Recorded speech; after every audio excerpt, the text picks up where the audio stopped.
Happy Wednesday. Happy hump day, everyone. Welcome back to Trading the Markets with Kris Bullock, aka Blasto Plast. And oh man, we need this show more than ever today. The markets are red yet again, Kris. There was a time where every time we came on, the markets would just start dumping right before. So I guess we're back to that trend again. But you know what, we're just going to get right into it, guys, because there's a lot going on in the markets. Just want to remind everyone, for those of you watching live on Twitter or YouTube and on the platform, of course, just drop your questions in the live chat and we'll try to get to as many as we can. Kris, take it away, my friend. What are we looking at today? What's the market telling us? We're looking at geopolitical tension today is basically what we're looking at. So pretty much everything is nuking at the moment. There was a message out recently in the last hour, I think, about Iran nuclear talks breaking down, something like that, and that caused everything that really spooked things. I mean, it was already a bit red, and that caused everything to really just, fall into the gutter, basically. And so what I wanted to start by actually looking at like the major stock indices and on the weekly time frame, because they're all also really rolling over and losing some pretty major technical levels, some much worse than others. But we've got the Dow's kind of holding in there, but that's sort of a unique unto itself. But like the S&P has broken it's broken its major daily moving averages. The Nasdaq has broken actually the bull market support band, so it's below its 20-week moving averages, which is especially ugly and definitely noteworthy. And then even the Russell is starting to kind of lose everything too. So, this is trickling into crypto, trickling everywhere. And in addition to this, we're seeing things like, M2 has rolled over. So we're seeing a bit of a liquidity pocket right now, which isn't helping matters. The dollar is kind of rebounded off of its crash from last week. So that's also clouding the mix. We did get the PMI print, which is nice. I mean, that's helpful, but that's not going to turn everything over, in a day. It's going to take a minute this is like lagging data anyway. So like, this is good, but it's not going to be a mechanical catalyst that's going to change everything, overnight. So I still think that basically we're in a holding pattern as far as risk assets until things start to stabilize and until liquidity actually starts to flow. So there are sectors that are doing well, which we'll get into. Metals are still doing well. I think gold and silver are actually okay. There are a couple of good crypto bets still. But we can talk about crypto for just a second before we kind of get into the rest. Bitcoin looks ugly, obviously. There's a couple things I want to point out here. One, its weekly RSI is down at sort of bear market low levels. Basically very like entering into oversold territory, which hasn't been the case since back in the end of 2022. So I do still think, as much as I hate to say it, that there's still more downside to come. But I also think that we're pretty overextended to the downside right now. We're pretty oversold. And if you look at this on like a monthly basis, Bitcoin has 5 red monthly candles in a row. I think that's happened twice, maybe. I don't have this chart doesn't go all the way back its entire history, but I think that's happened maybe 2 or 3 times in its history. So very, very, oversold again. So we're due a reflexive bounce, you could say. One of the things that I pointed out on the Monday show was we have a CME gap to the upside, actually, back here up to about 84,000. And so that could prove to be a bit of a bullish catalyst, though right now it doesn't look like that, obviously. But like I said, I think that we'll find some semblance of a low here. I don't know if it's just going to sort of double tap the previous low from yesterday or go a little bit lower. But like if we reverse, say, in the next 48 hours or by early next week, I do think that we'll probably get back up around this 84,000 and sort of fill in this CME gap. But there's also a chance that we keep going lower. And that's just how it goes, basically. Whether it's a news event or whether it's economic data, whatever. But nothing's really going well right now, and so that's what it looks like for Bitcoin.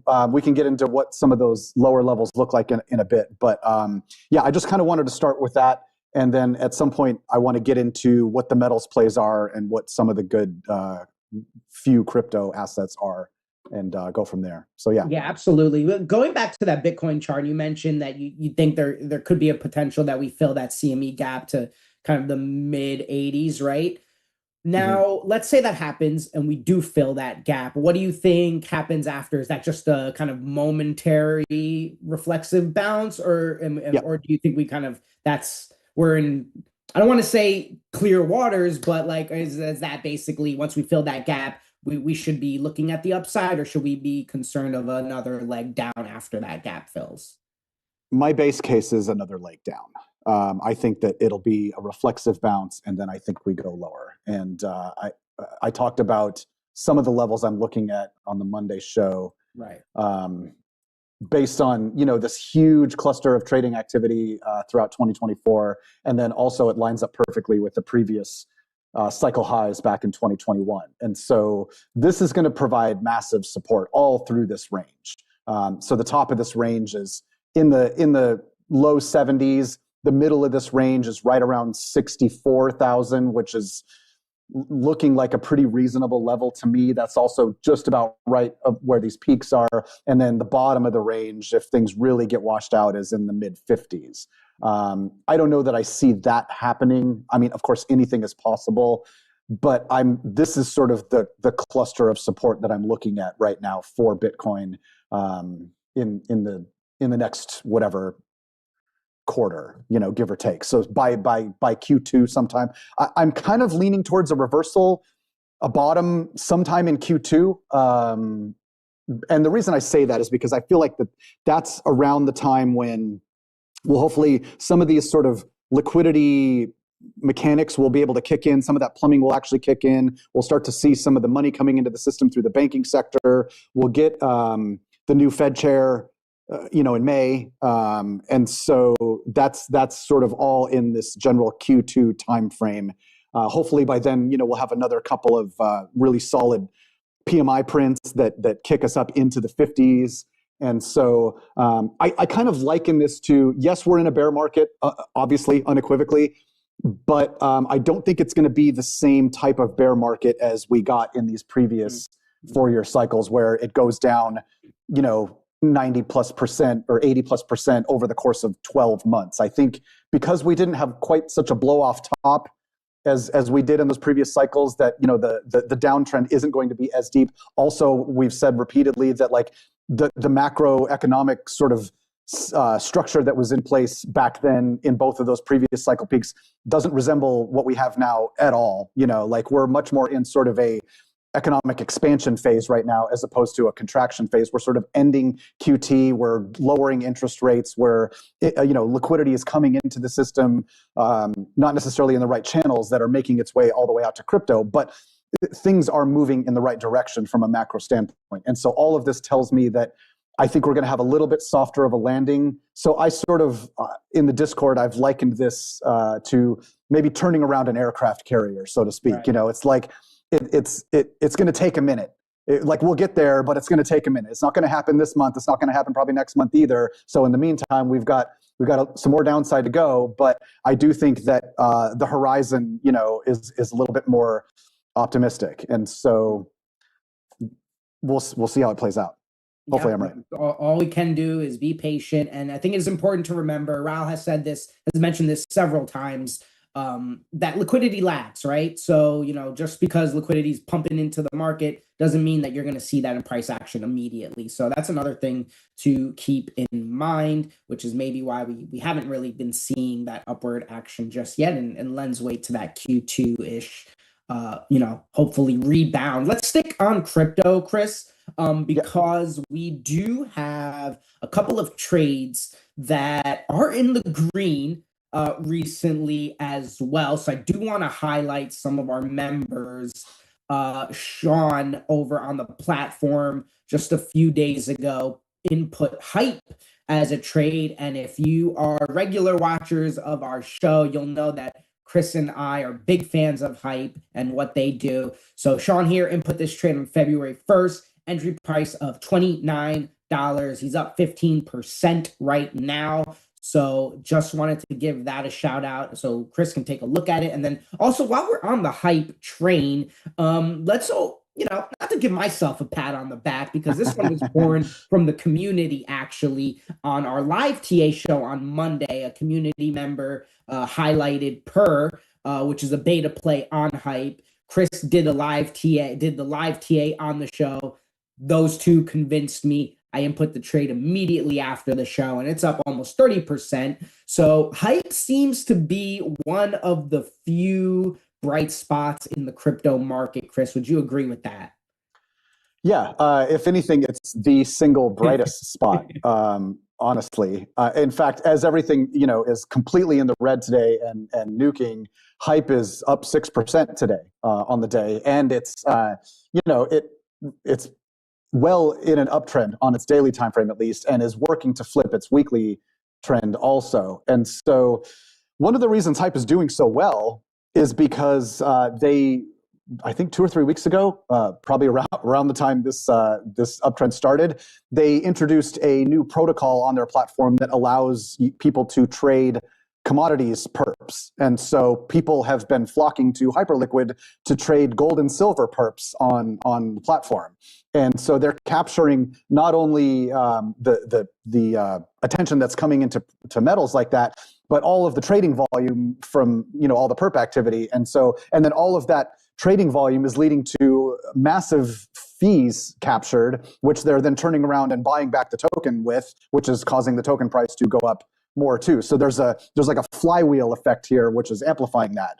And as you mentioned, Perps is a stock that is a Hyperliquid digital asset treasury company, basically. So they're called Hyperliquid Strategies, and they're just they basically buy Hyperliquid stock. They also have a program going on where they're actually I think they allocated $30 million in a stock buyback program that they're slowly implementing. So there's sort of continued buying pressure on the per stock as well. But this is like you said, a beta play on Hyperliquid. So if you're in a jurisdiction where maybe you don't have direct access to the hype token, for example, like in the US, for example, it's not really that easy to get access to Hyperliquid. You can, if you have a brokerage account or even a Robinhood account or a Kraken account for that matter, and you're in the US, you can just go buy Per, and you'll sort of get direct exposure to the hype token via this angle here. So it's doing well too, and it's going to continue to do well. Granted, it is down on the day, unlike the Hyperliquid token, but you can see just looking at the chart here that it too has benefited from the price action of the Hyperliquid token, and it works as a bit of an amplifier. So when Hyperliquid goes up, Per will tend to go up even a little bit more. And so I think if Hyperliquid as a token can get back up to all-time highs, wrong list here. If Hyperliquid can get back up to all-time highs, which it's well on its way to, after this massive rally that it's had, it doesn't have a whole lot further. Well, I mean, it's got a 2x and to get there. But I think if Hyperliquid does get back up to its all-time high, we would see Per go up even more in that same span.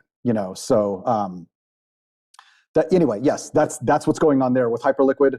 The only other crypto asset that's really doing well right now is actually Pax Gold. And because it's not, I mean, yes, it's a crypto asset, but really it's just gold. So you're just buying tokenized gold, or a gold stable coin, if you will, a coin that's pegged to the value of gold. So that's why Pax G is doing well. Sorry, that was against Bitcoin, but yeah, it also too is slightly down on the day, but I want to actually get into the metals here for a second and talk about them, because I do think that's been obviously the huge attention grabber lately. And I think that I'm inclined to think that the correction is over on gold and silver, and that they've sort of reset. They've had the reset that they needed, and they're gonna keep running. And so the reason I say that, I want to look at them on a couple different time frames and a couple different indicators, but just looking at gold, I mean, first of all, massive correction, got all the way almost back down to its 20-week moving average. But for the first time in several months, basically, it blew through its 20-day moving average. And then if we look at it on the weekly time frame, I remember saying, I don't remember if it was the last Wednesday show we did, or maybe it was the one that Nico hosted. I was like, gold needs to come back down to its 20-week moving average. And it damn near did. I mean, it blew through its 10-week moving average. And at the time, it sounded crazy because it was all the way up here at 5,600. And I remember looking at that going, that's a pretty big correction. This is way overextended. And so even to come back down to the 10-day, that's an 18% correction. And come back down to the 20, that's a 23. And we can see it got just about, right in between the two, if not all the way down. So that's a very healthy correction. We can see that also it got bid right back up and is kind of right back to where it was. So this was, in my opinion, a healthy reset. And then if we kind of look at it on this other indicator too, I want to see, dang it. Yeah, so on the weekly time frame, one of the things that you look at with this indicator in particular is on the weekly time frame, these dots actually mean a lot. Like if these dots even just disappear, like regardless if the candles themselves stay green, if the dots disappear, that's a pretty strong signal that the longer weekly trend is starting to wane, is starting to lose steam. And the fact that it managed to keep the dot even through this correction, to me, is a really, really strong signal that there's still strength in the trend. Yes, it is wildly overbought. I mean, these RSIs are insane on the weekly time frame, but still, the uptrend did not break. The weekly uptrend did not break in gold, and it is still in an uptrend. And I think that this was the type of correction it needed to help sustain that. And then if we look at silver real quick, kind of the same thing. Silver had even a bigger reset, still has the green dots. Yes, it even had a nice healthy reset on the RSI to get it at least back into not quite oversold territory. But nevertheless, the trend remains strong in silver as well. And then finally, if we look at it on here, yeah, nice reset back down to the 10-week moving average. And then, pretty close to about halfway down to the 20-week moving average too. So I'm inclined to say that metals are the better bet right now, certainly than crypto anyway, in terms of being where the attention is. And I think that, like I said, this reset was enough to sustain this rally for a bit longer. Now, at some point, this is going to crash harder than it did. But yeah, personally, I think that, I would rather be in gold right now than Bitcoin. I know that, at least in this moment, I can say that. Chris, that's blasphemy. Do not let the maxis hear that. Let's just bleep that out for the maxis there. All right, so we know you're into gold, right? Or metals right now. You're a buyer of metals. Is there anything else that has piqued your interest that you're looking at that you think might be interesting to play with? Obviously it doesn't have to just be crypto, right? Could be, I know you have a nice AI watch list as well. Anything else that's kind of interesting you? We're seeing a bit of a reset in that sector as well. I mean, the whole, where is it here? Blue list. Yeah, everything in sort of my AI basket is well down on the day. What about sort of that one too? And then finally, I got one other list here. One thing that's caught my eye is there's a pharmaceutical sector that has done well and is continuing to do well. And there's kind of 4 major pharmaceutical companies that are all actively implementing and investing in AI research labs and wanting to adopt the usage of AI to rapidly increase their ability to do drug trials and process massive amounts of data and things like that.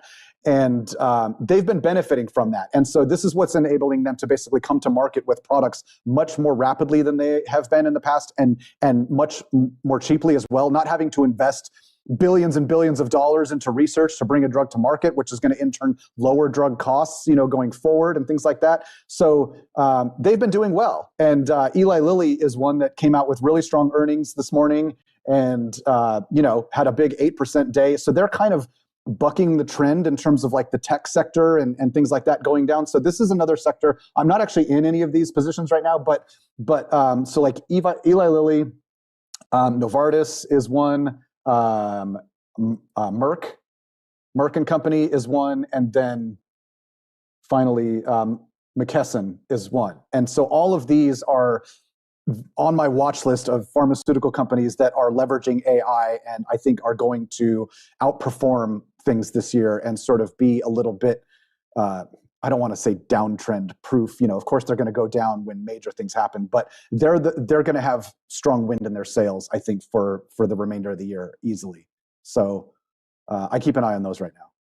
All right, that's a little bit of alpha there. So highly suggest guys check it out. If you find anything interesting, we're always chatting about it in the Discord and on platform. So let us know what you guys find as well. So Kris, this is obviously not a metal, but it is kind of in the AI space. We did get a question here from Steven on YouTube. Wants us to take a look at IREN, IREN, which we know was very hot at one point. Let's check up on that and see how it's doing.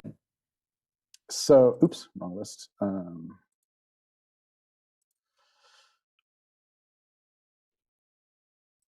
IREN is doing well. Last I looked, although it did, it's kind of, it's not immune to what's going on right now today. So it's down on the week, but just as is everything. But I like the fact that so IREN went through this downtrend. If we remember that we had talked about the MSI delisting situation with things like MicroStrategy and whatnot, IREN was very much sort of in that same conversation. They were vulnerable to being delisted because while they're not a digital asset treasury, they had more than 50% of digital assets making up their balance sheet. And so they went through it for a minute. Everybody was like, I got to get rid of my IREN in case they get delisted because that's going to be very problematic. Well, we know that situation resolved itself and they immediately bounced off the back of that and have been running up. And also IREN has been pivoting a lot to providing AI compute power, with their data center, with their compute capacity and things like that. So they've been moving away from Bitcoin mining when it's not profitable and providing AI compute. And so that's what's helping sustain their business. And they are benefiting from that because of, obviously, we know there's a massive, massive need for that right now. And so I think that IREN will continue to do well. I like that they've sort of diversified their approach, as have most of the public Bitcoin miners. And so, yeah, they're definitely in the conversation. They're going to be, I think one thing to keep in mind is, they're providing AI compute, but they're also going to be, a bit negatively impacted by Bitcoin being in the gutter right now too. So like they'll do the best when Bitcoin is doing well. They'll do okay when Bitcoin is not. They'll still hang around, but I wonder if maybe this is the best of all of the things you could be investing in right now. This, to me, doesn't seem like the best one necessarily, just because there's other ones out there that don't have these sort of headwinds, with Bitcoin right now that they have to deal with. And so that's how I would look at that.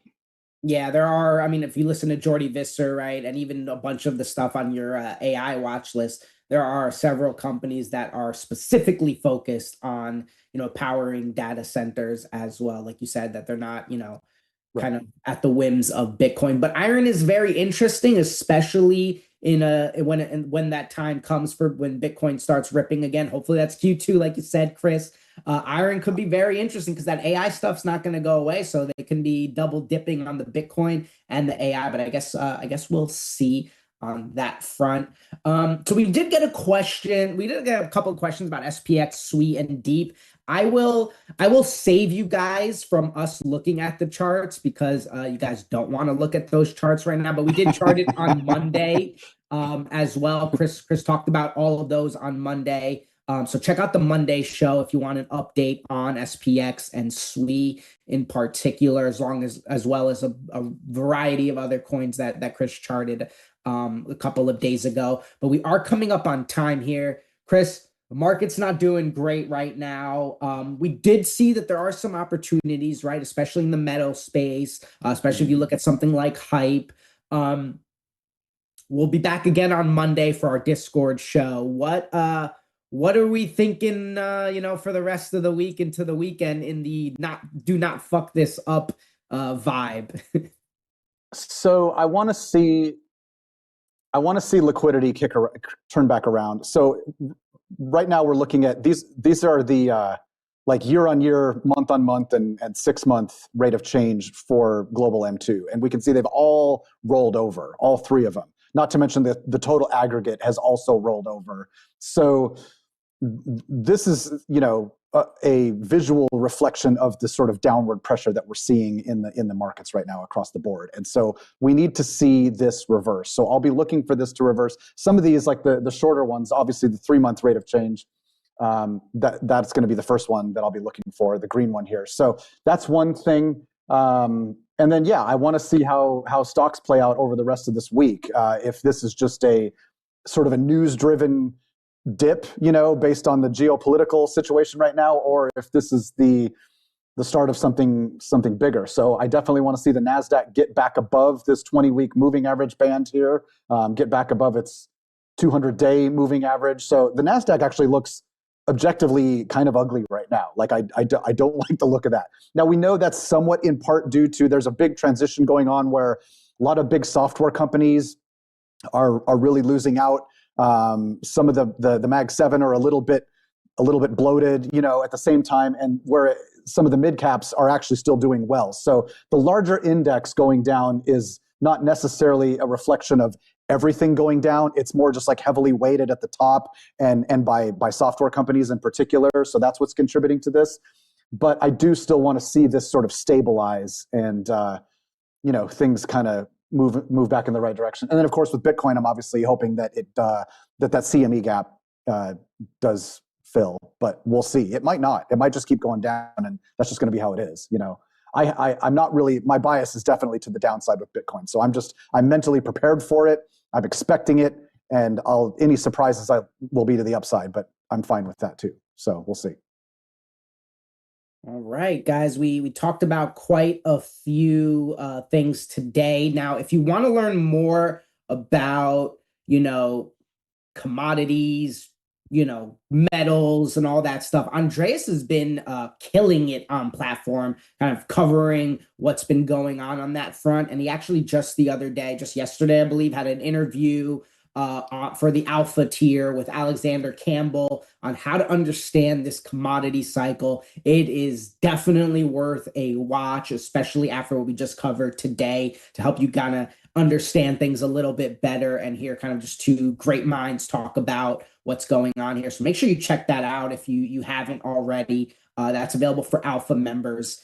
And yeah, watch that Discord show because we charted a bunch of coins that people asked us questions about today. That's for Connect members, of course. And until then, we'll see you guys on Monday. Don't fuck this up.